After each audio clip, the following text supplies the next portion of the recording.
Okay, amawulire FDC gawadde mangi nnyo naye ate waliwo amalala gatwewunyisiza ye mu poliisi ye mu security Uganda naye ani afuga eggwanga lino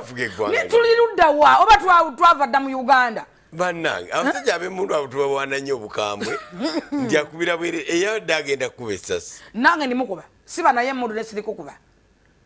siba nayo I stand with omusirikale siba nane siri kusyo nkwokerawo ate mu liiso Jennifer full figure yes Uganda Police Force mu nsonga ezo ate singa n'amagye bosi bantu ekkirizibwa okupaakinga wonna at any given time considering the situation ebe happening. Uganda Police Force bwesanga nga wawulira ne government bwesanga werina okubira omulabe kisenge kyo bakiyingira ne babeeramu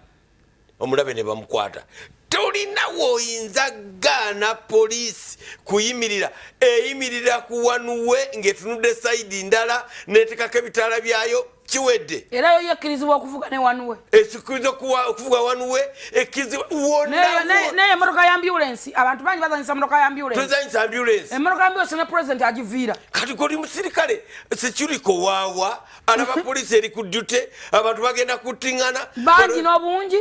abantu bangi no samala no manta no gama muve wao kuba okutta ekimundu kyo ate eyakale kayibula yali nkambwe muko bano Museveni abasajja abagira nnyo ovyo yandivuddeyo ng'amagulu mamenyefu kuba diri de balagira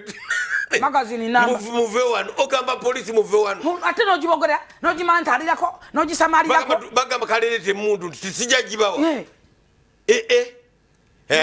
omwana yamukaseka banga yanyumidde nnyo bamukanyuze nga bakanyuka ensawo y'amanda ensawo y'amanda kale omanye ekitereke ekirimu emizinaamanda bwotya nekajja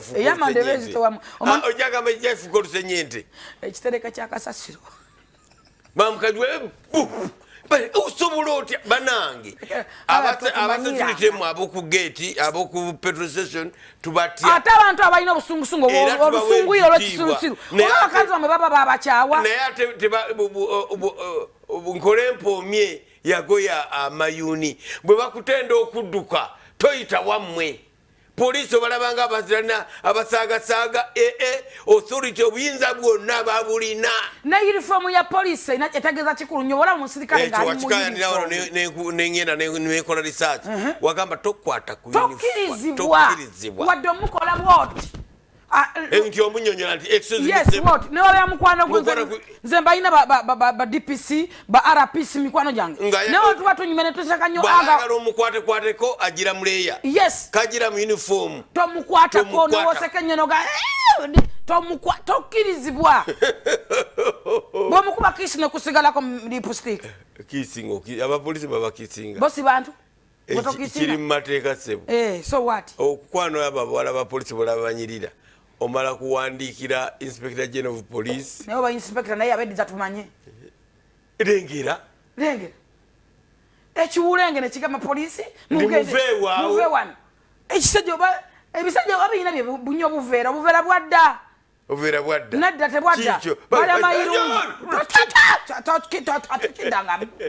wacha wewe musajja Museveni wacha abasajja batraininga amawulire mangi obudde butuweddeko amawulire gabadde mayitirivu nnyo ate gakyali mangi kubanga abaana bali up country bagenda kukuwa amawulire ge bayita Omusunsuzi Omusunsuzi asigala Musunsuzi waliwo misaka jangu kyatuweereza bagise the official launch is here for Uganda main parliamentary action this come let's empower a boy child sikiwulira nako kino balujo bayamba abafulufiga bayamba aba girl child nekibukize let's empower a boy child to support gender related issues together with our women akantu akoba budde butuweddeko tebuja tugwako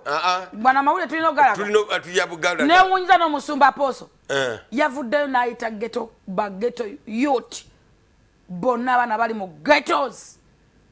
n'abaaniriza n'abagamba enyumba ya Katonda esigala ya Katonda nze mbaniriza oba olina amayungi mu kamwa oba jangu nga bw'oti ludda waawo omusumba kateekayo bakalabe abudde bugenzi newunyiza katukalikeyo katukomyewo tugenda kuba nga tuwumulamu katono bwe tukomawo byonna ogenda kuba nga obifula omusunsuzi Charles James Nkubuge Jennifer Fulufiga